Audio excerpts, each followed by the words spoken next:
there's just something about being told that you have 3 months left to live that puts life in perspective. The stories we carry don't end when they happen. They echo. They shape how we see the world and who we become. I'm Femi Akonde, and this is Echoes and Parables, where we make sense of the stories we live. Today, I have Grace as my guest. The way I'd like us to proceed is to think about a location for your story. Let's start with how you frame yourself when you think about who you are, your identity. Okay. I've had this opportunity to really take a look at myself lately, and I realized that I am something of a nomad. So if I wanted to place myself where I am currently, starting over again for the 100th time, I just always seem to be in that place where I'm starting over. I think that one of the things that I've always yearned for, always longed for, is stability. You know, how people seem to have a mother or father children stay in the same place for 20 years and the kids grow up. I never had that. And that just seems to be consistent. But I'm realizing that has fed the other locations you're talking about, the creativity. I find it easy to pick up and move to the next. I'm starting over, but it's never really just starting over from scratch. Usually I'm starting over from experience or from understanding the community or knowing where to reach out for support or something. So, yeah, I think I'm finally accepting that I might not necessarily be that stable place, one location kind of person. Nomad. What's your first recollection of that lifestyle? I grew up with my mom. My father wasn't necessarily in the picture a lot. But I'm recalling now that as a child, I remember 3 distinct locations between elementary school and early secondary years. And then late secondary years and university, 3 distinct locations.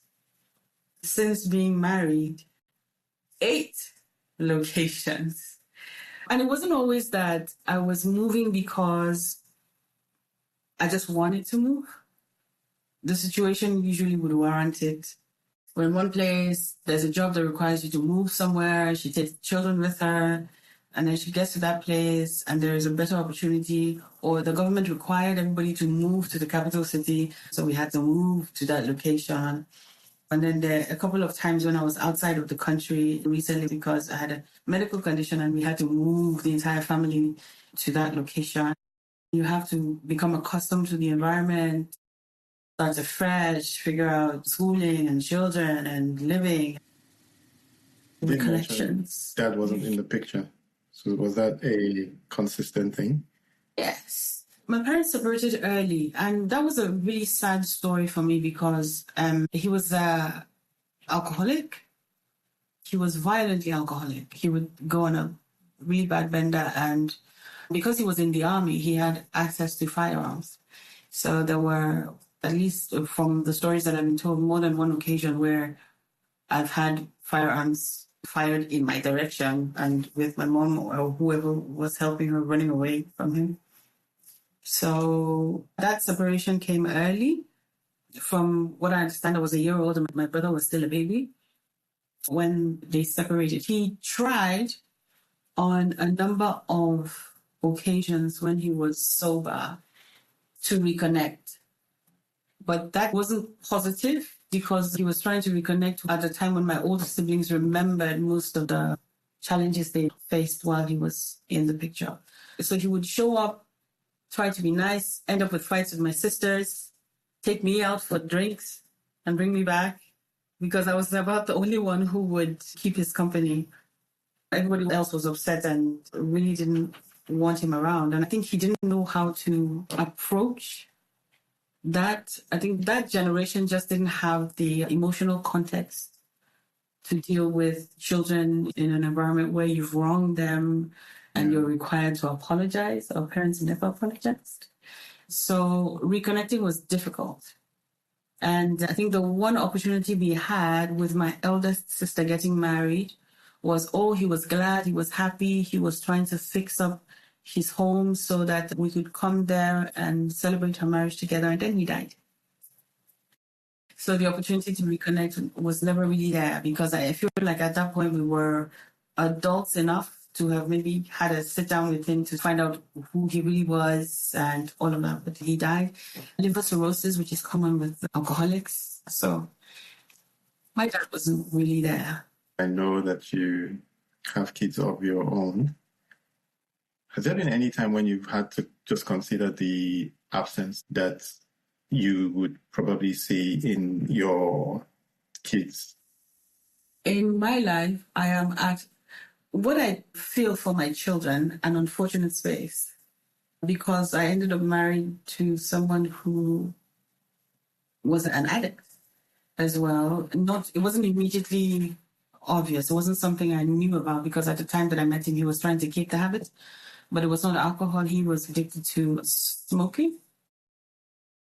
And I think because he knew my story, he kept that part hidden from me, because if I'd known, it would never have happened. And I think that I didn't have any context of what the role of a man was in a family.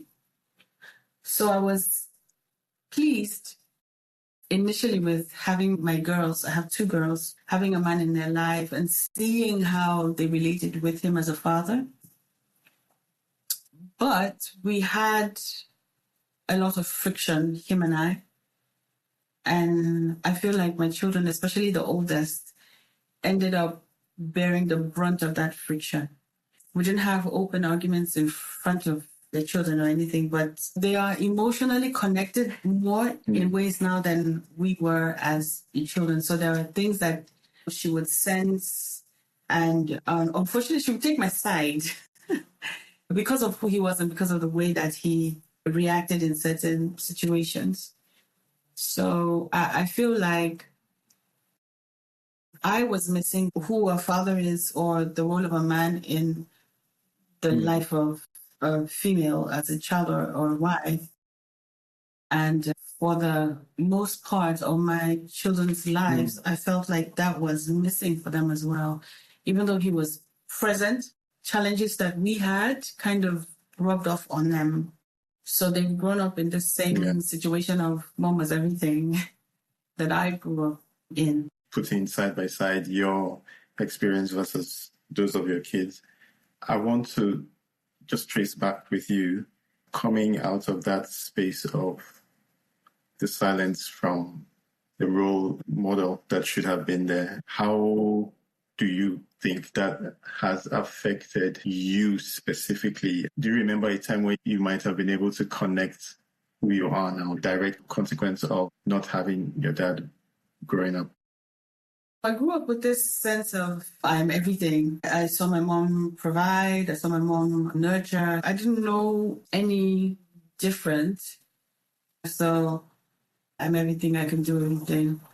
And it isn't necessarily untrue, but I realize now that having other people, having community is necessary. It kind of balances out who you are, gives you what you're missing, and then you fill a space out there. But I didn't have that context. So I moved most of my adult life feeling like I don't need anyone else, or I couldn't reach out to anyone else. If I needed support, I would just suffer in silence until something happened.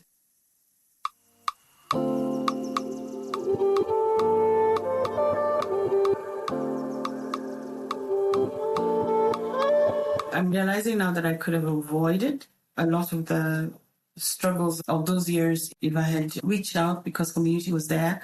But it just seemed like I didn't want to be weak. I didn't grow up seeing my mother weak. I now realize there were lots of times when she struggled, but I didn't see those times.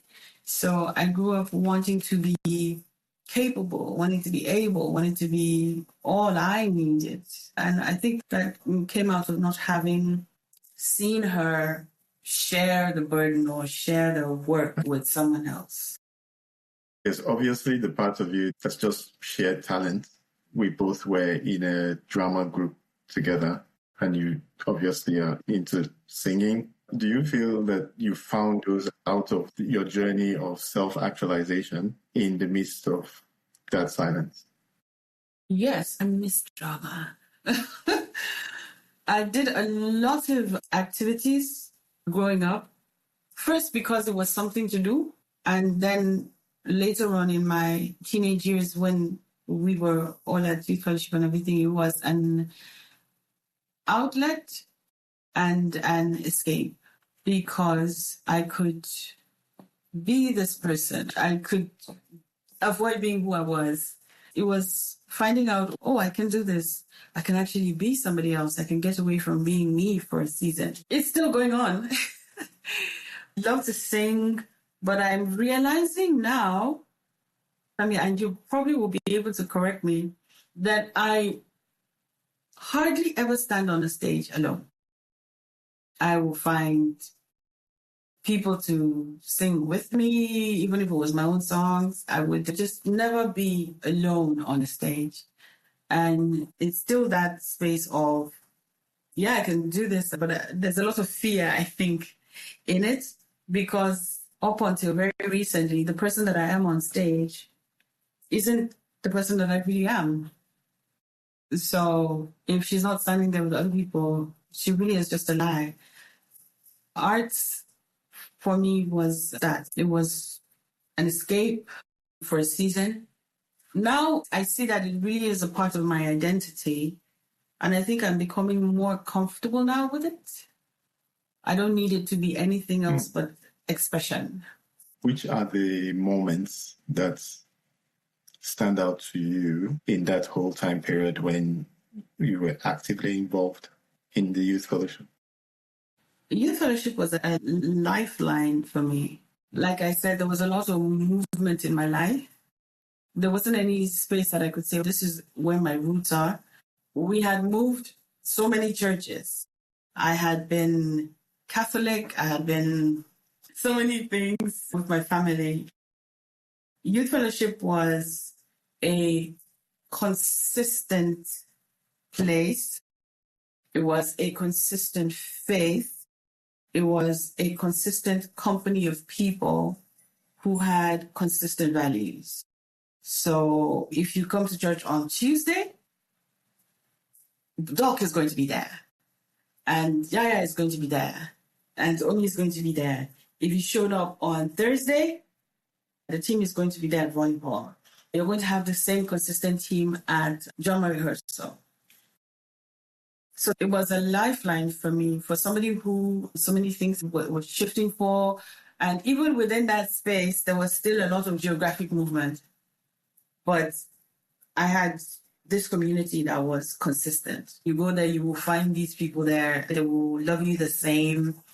You're done with church, you're going to Topas for lunch, or you're going to Toulouse for lunch or something. Your reference obviously is to St. Parents Church, where we both attended when we were growing up, and most of our teen years, school years, were in that fellowship, or youth fellowship, in the Anglican church called St. Parents.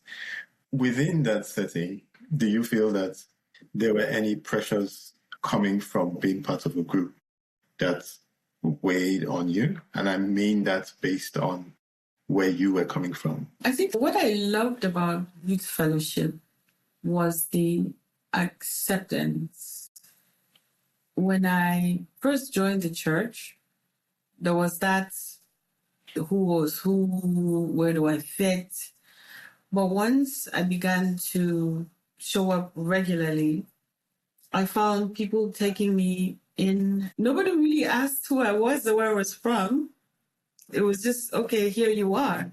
And then within youth fellowship, there were people who had specific interests, I think.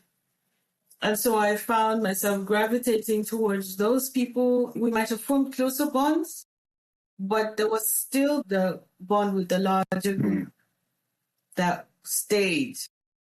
So, yeah, if I showed up at a meeting, we would all be everyone loving everyone, but then certain people would gravitate towards certain people more.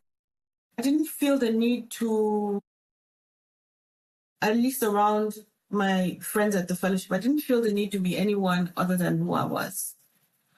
I think that builds a lot. So my older sister had been a member of the fellowship a couple years ahead, but her experience was very different from mine. And I think that they had a group of people who had certain expectations and they had clear lines across whether it was interests or it was status or whatever. So her experience of youth, she's looking at me like, yeah, youth fellowship, I remember it wasn't so great, but I was like, it was awesome for me. So I think that the people who came up with us in youth fellowship around that time had a different mindset, had a different heart. I don't know why, because I'm looking at it and thinking, was there something that was different? But there was just acceptance. You could be whomever you wanted to be and you would fit right in.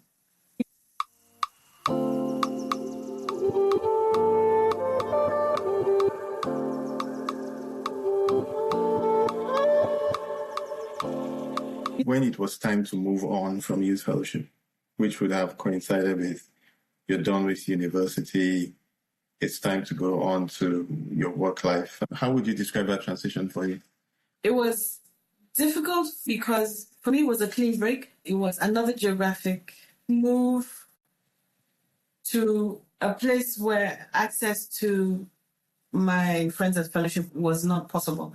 At the time, we didn't have the social media. I think we had just begun to get like cell phones, and running cell phones was expensive. I carried a lot of that air of acceptance for people, but it was difficult because I moved into an environment that was completely different. There were no fellowships, and when there were fellowships, the expectations were completely different. The culture, you showed up and people had clear expectations of you, and sometimes they would voice those expectations to my shock. It was different. I didn't have a transition period at all. The acceptance that I had from youth fellowship was such that you could be poor and nobody really cared. But I moved into this environment where it meant whether you could stay there or not. So I had to get used to the fact that, there are people who would prefer, if you don't have any money, to get out of the way. And not just get out of the way, because I really don't care about things like that. I've struggled with people viewing me as some sort of outsider, outlier, rebel or something, but you're used to the situation that this is what it is now, but I've formed my values, so it doesn't fit with my values. I'll put it aside, but I am a member of this community, so I'm going to show up where I need to show up, when I need to show up. This is you moving through these different phases, and it sounds like that's bringing you to what you're becoming. What are you becoming? With your expressions, for instance, in your art, in your work, do you feel like there were things that got formed? Yes. For me, what I saw as patterns were actually in the decision-making. I'm realizing now that I adopted a lot of the decision-making patterns from the experiences that I had. So they're showing up like a repetition of the past. I'm becoming more intentional about breaking my decision-making patterns. I'm doing more things that I'm uncomfortable with, but I'm seeing that it's changing who I've been till now. You said things you're uncomfortable with. Is that because they are uncomfortable, or is it because they wouldn't have been the choices you would have made? They wouldn't have been the choices I would have made. I'll say maybe if I leave work and I go home. And my usual pattern is to maybe sit in the living room and listen to the kids and relax and rest it out. But now I'm forcing myself to go home, exercise, and read a book. There are other things with relationships and building community, dealing with relationships and finances in a way that I would not have done before, looking at geography as a long-term situation rather than passing through like I've been doing for so many years is really challenging, it's uncomfortable. I found myself falling back into the old patterns and then having, because I set reminders, remind myself that, okay, I need to make decisions differently. I feel like it's changing who I am. It's probably affecting the way that I come off to people who had expected me to stay a particular way. I find there's more stability, at least in my thinking. You mentioned the part of your story that had to do with a medical condition.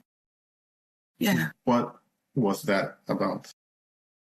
I think it was just that thing about being independent, and I got to a point in my life where I would put everyone and everything else above myself.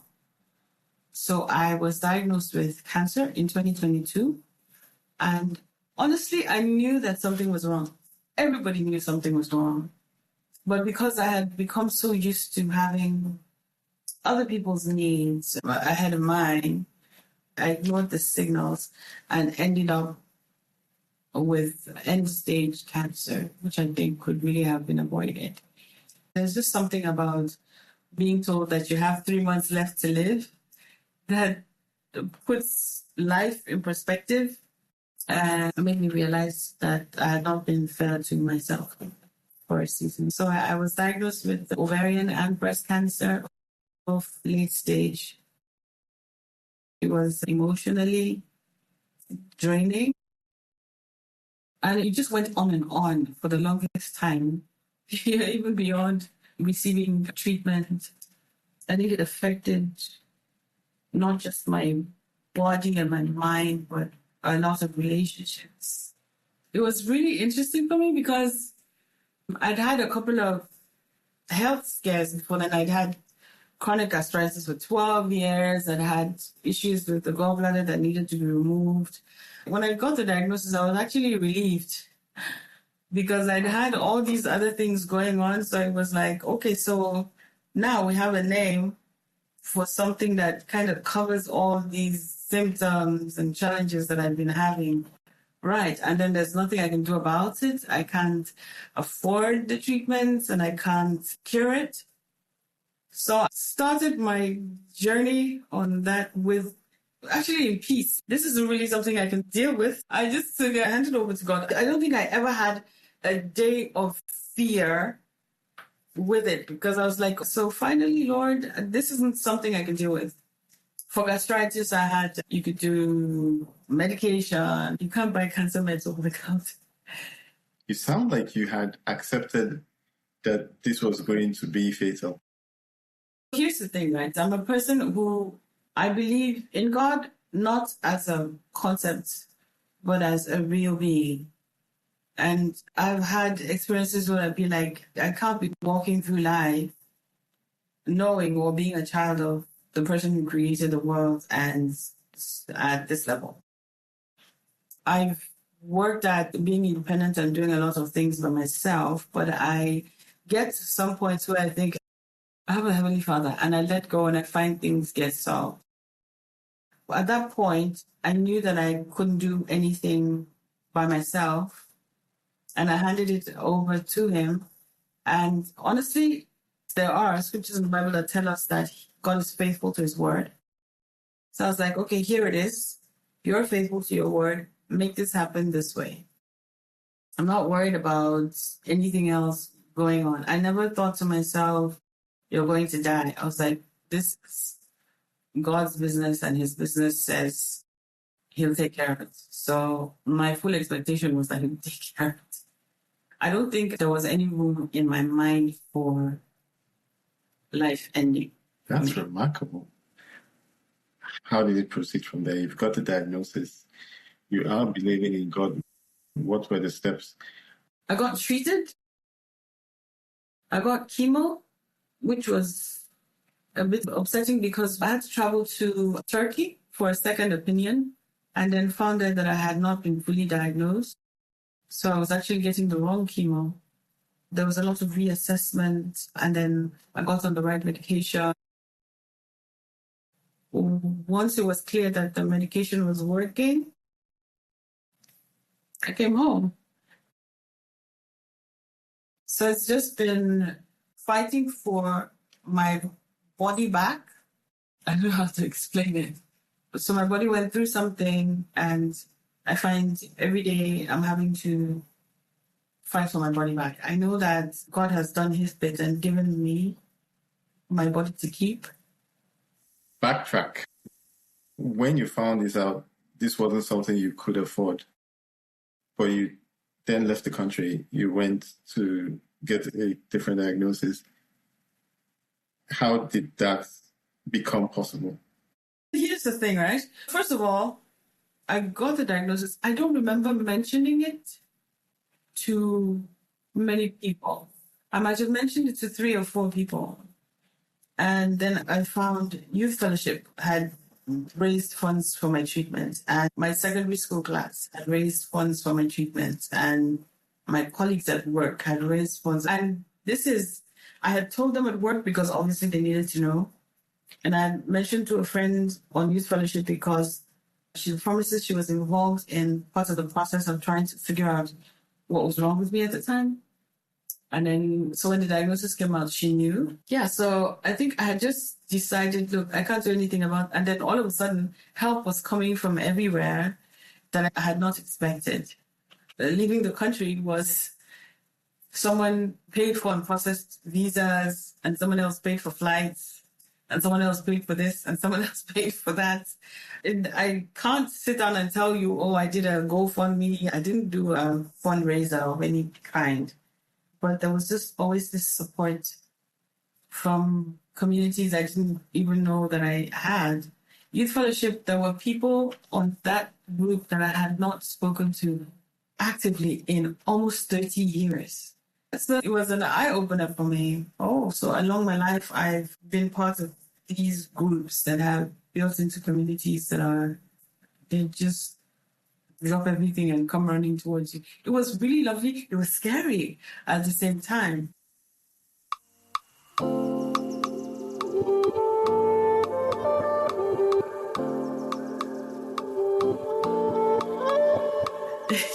Who are these people and why are they contributing to my well-being? Yeah, but it was amazing, especially because there were people who were close to me at the time who heard about my diagnosis and disappeared. I had people who actively felt like, oh my God, she's going to die. I don't want to mourn this, and took off. And there were people who just went radio silent. And this was my church community. They just went quiet. I was like, okay, that's interesting. Not because I had expected that they would run around and make contributions or anything like that. I just felt like if you've been part of a group for so long, 12, 15 years, the least you would expect is a phone call. When you think about that, you develop yourself into this person who's independent in a situation where you were helpless, and then you get surprised by community. What does that do for your understanding of needing people and your worldview now? It's changed my perspective of relationships, especially the ones that are closest to me now. So in the past, I learned that I'm not the kind of person to return a call. It got really bad. But I'm holding my people a bit closer now. In the past, it would be, oh, let everybody do their thing. I'll see you when I see you. Conscious effort now. I actually have it written down now. Call such and such or check on such and such a person on my task list. It's changed my idea of community. And I'm looking more closely now at relationships, especially new ones, the older I'm getting, is more difficult to make friends. Holding the few that I have tighter than before. Were there any casualties to this whole scenario? For one thing, I got divorced. I think it was a fallout from that because I feel like we had come into a place where we were really just marking time. We were keeping things together just for the sake of being together, not because we needed to be there. I assessed the past and looked at a possible future based on that past and decided not to continue that journey. So some of the fallout would have looked negative, but of course there's that hope that it's going to build a more positive future. Do you think that absence has to do with your concept of God? I grew up in an environment where God was a given. But for me, growing up, it wasn't enough because I was becoming this independent person and I didn't want to be held back. At the time, a lot of the challenges that I had about God were around how it just seemed like women were considered lesser or treated lesser or something. So I went through a season as a young girl where I asked questions and received answers and came to the understanding that he's real and he cares for me. He isn't a crutch for me. He isn't in my life because I was missing something. I didn't need him to fill any absences in that sense. So that part was sorted out pretty early. For guidance, to be honest, I haven't always listened. I do feel that nudge sometimes. You're not doing this right. But I don't think I've always listened. If I look back on the way that things have gone, there's always a way things tie up together to come out for my good. When I'm in this space and I'm thinking about God or talking, I feel his frustrations whenever you're ready. A lot of the decisions that I've made have been my decisions.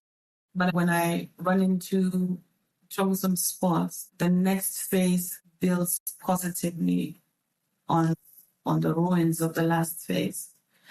And I feel strongly that's him pouring resin over the glass to turn it into a tapestry, some kind of beautiful artwork. So positives coming out of the ruins of the negative. What are the positives that are coming out of the ruins at the moment post your divorce? Your family life? I'm getting more of an understanding of myself than I have ever had. I'm actually learning the things that I like. When I first got married, I gave up a lot of things that I would usually do.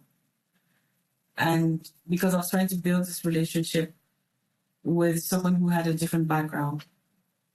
And it just seemed like the natural thing to do, but I realized now that for a season, I kind of lost myself.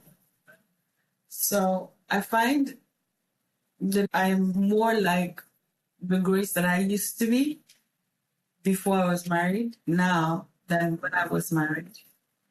I find that I'm more genuine now. I'm open and honest about my feelings. Do you see your children having to walk through the same kind of challenges you did? Honestly, I think with my children, I'm approaching that subject with a little bit of fear. I feel like I repeated some of my mom's mistakes. But the difference is I take the time to speak to them about life, where they are, what they're doing, and how that could affect them later on. I'm intentionally speaking with them about decision making. I want them to make good choices, ask hard questions. I'm really worried that they might end up making the same mistakes that I did, but I'm positive about them having better outcomes. They're really different from me. They are already choosing careers, choosing hobbies that make money. This is not something I would have been thinking about at the age of 11. You released a single. It felt to me like a resurgence, like a renewal thing. And what was that piece of singing that you did? It was resurgence. Funny thing was, when I did that song, I was sick. But someone had said something to me. I think she didn't think that I was going to pull through, but she was one of my biggest encouragers. And she said, forget about the work, forget about the struggles with life, focus on the things that you love to do. And I thought, yeah, okay, so I love to sing. So maybe if I sing more, it might help build my strength and confidence or build joy. So that song was reaffirming what I believed was going to happen with me. I was not well. So what happened was I sang that song at a key that is so uncomfortable for me to sing now. Those notes were really low. I can't hit those notes now. He said it once, and I've heard it twice. How I belongs to Jesus, 'cause he paid the price. But I had spoken with the music director, and he said, oh, sing it. And I sang it, and the rest of it was done without my involvement.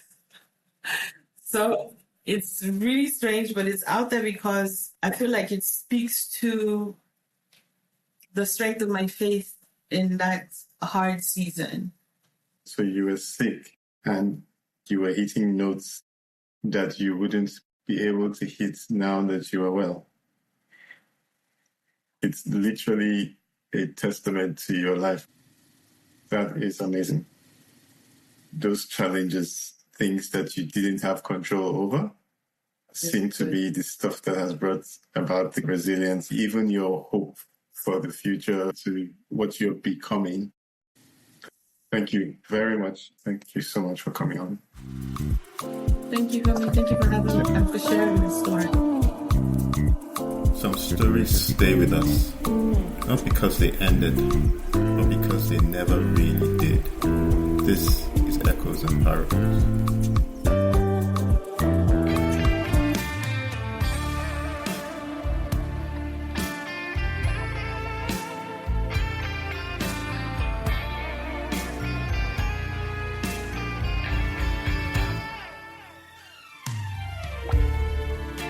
He said it once, and I've heard it twice. How I belongs to Jesus, 'cause he paid the price. Sometimes in the midnight hour, when you're broken down, tossed around, looking for something to hold on to. Remember, child, that power belongs to Jesus.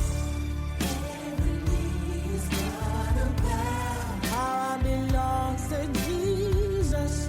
Every tongue is gonna shout. Power belongs to Jesus. No matter what side is standing on, power belongs to Him. Yes, power belongs to Jesus. Yes.